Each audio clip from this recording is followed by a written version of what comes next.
Bonjour, mon nom c'est Guy de Potager 365. Aujourd'hui, ce qu'on va faire, on va transplanter des plants de tomates. On veut les transplanter en essayant de ne pas trop déranger les racines. Et le meilleur moyen pour faire ça, c'est on remplit notre pot avec notre terreau préféré. On met dans le centre un pot qui est semblable au pot qu'on va transplanter. On remplit de terre et ensuite on enlève le pot. Alors, qu'est-ce qu'il nous reste? Un beau trou. On va prendre notre plant de tomates qu'on veut transplanter. Un scotia qui a été parti le 14 août. Aujourd'hui, on est le 11 septembre. Donc, le plant a un mois.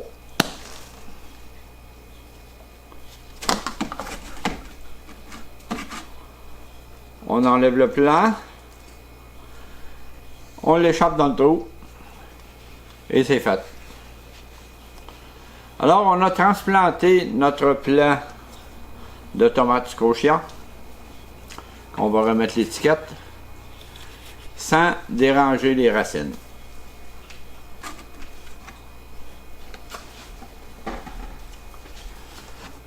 Et on en a plus quand même à transplanter. On a un autre pot avec un beau trou dans le centre. Un autre pot avec un plant de tomates scotia. Même principe. On lui tape sur le couvert. On l'échappe dans le trou. Et c'est fait.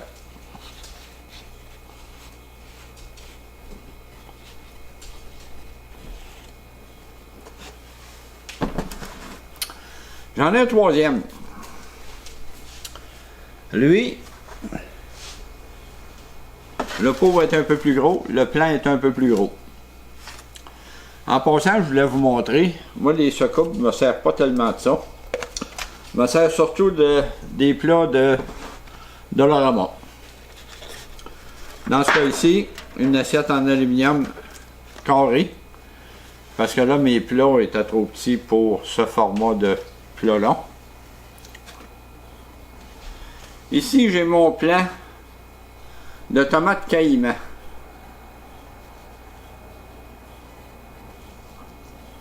Qui, lui, a été parti en même temps. Mais c'est un plant déterminé. C'est un plant qui devient beaucoup plus gros. Alors, tandis que c'est un plant indéterminé, tandis que les deux autres, c'était des plants déterminés. Lui, il était plus que temps de le transplanter. Il y a beaucoup de racines. Il n'avait pas trop commencé à tourner, mais quand même beaucoup de racines. Là, lui, on avait parlé qu'on voulait l'amener sur 2 tiges.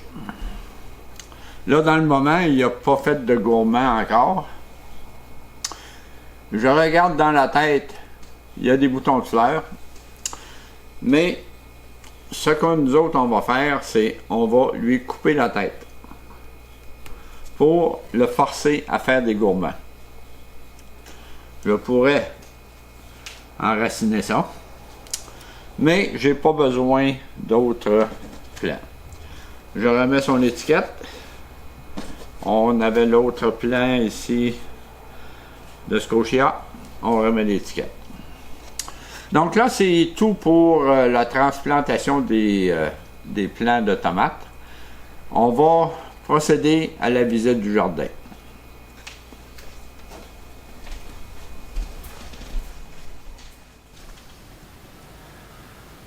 Bon, c'est ici qu'on commence la visite du jardin. On a nos plantes carnivores. nos plantes grasses et cactus. Et on a un super plant de basilic à feuilles de laitue. J'en reviens pas comment il est beau, qu'il pousse bien. C'est merveilleux. On a un plant de piment corne de taureau qui commence à faire des pousses latérales. On a un plant de piment Flaming Flare, un plant Fresno qui ressemble beaucoup à des jalapenos. On a nos boutures de tomates sturdy qui font pas grand chose. Mais par contre, j'ai placé une commande chez Perron, puis on va avoir des semences de tomates sturdy pour pouvoir faire nos expériences. On a ici 2 plants de coriandre qui vont très bien.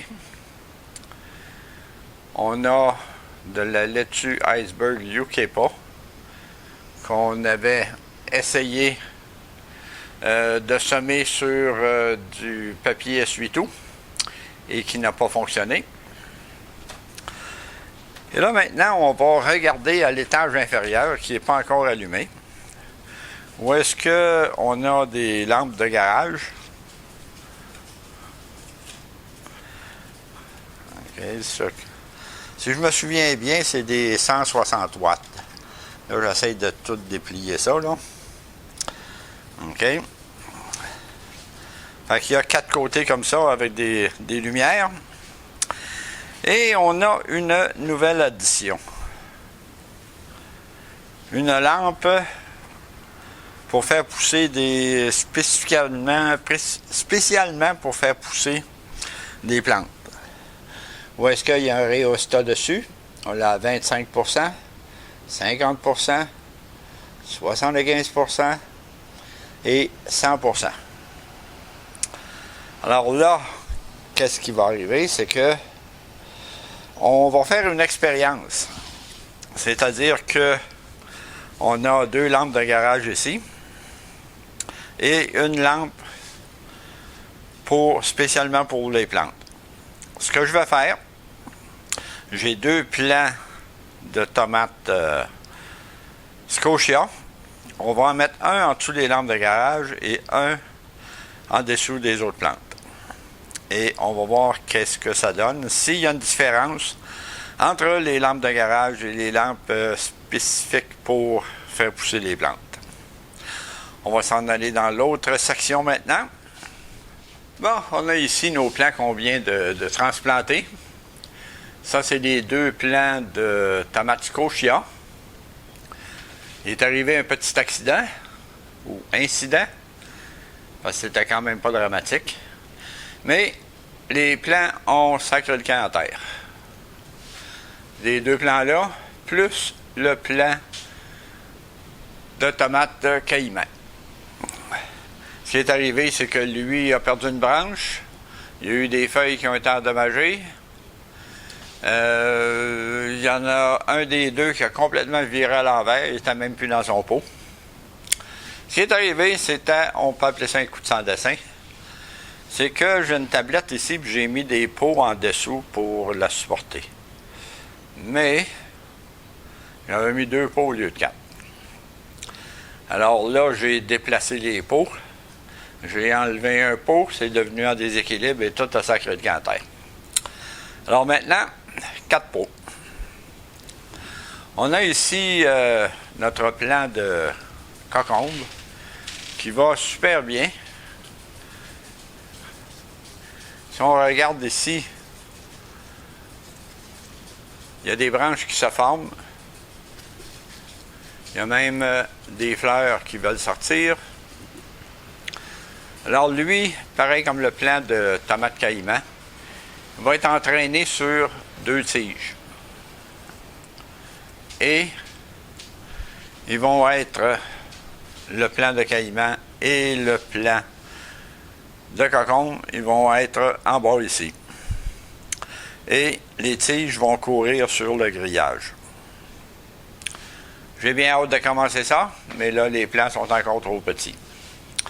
Alors maintenant, on va se diriger à l'extérieur pour compléter notre visite du jardin.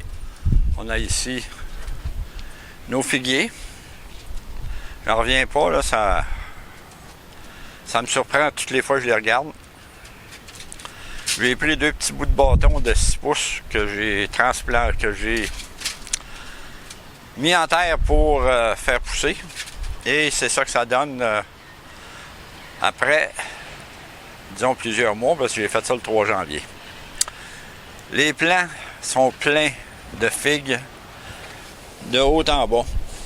Là, à cause du soleil, moi, je vois pas très bien, là, mais il y a beaucoup de figues sur les plants. On parle de peut-être une quinzaine de figues. Je ne sais pas si les figues vont se rendre à maturité. On va voir. On a notre autre plant de figues, qui est un plant nain ou un plant de patio. Lui, aucune figue après. On a notre super plant de tomates Scotia, qui est ma nouvelle tomate préférée. Autant au goût, en manière qu'elle pousse, pas de maladie. On a eu de la pluie froide. Il y a eu un petit peu de dommages sur certaines tomates, mais rien d'épouvantable. Les tomates sont belles et grosses. On parle de plusieurs tomates en haut de 3 onces. Une tomate très juteuse, très bonne. On a ici un plant de Early Girl qui pousse sur 3 tiges. On a un plant de Big Beef qui lui aussi pousse sur 3 tiges, mais celui-là a été semé en juin pour production tard à l'automne à l'intérieur. C'est une des choses merveilleuses de faire pousser des tomates en contenant. C'est que quand le gel arrive, on peut rentrer les plants à l'intérieur. On a ici un plant de Big Beef qui, lui, est dans la terre ou dans du terreau d'empotage avec de la perlite. Lui, il produit aussi très bien. Alors, c'est pas mal tout pour la visite du jardin. Alors, si vous avez aimé, donnez-moi un coup de pouce. Ça encourage toujours à faire des vidéos. Et on se revoit à la prochaine vidéo. Merci d'avoir été là.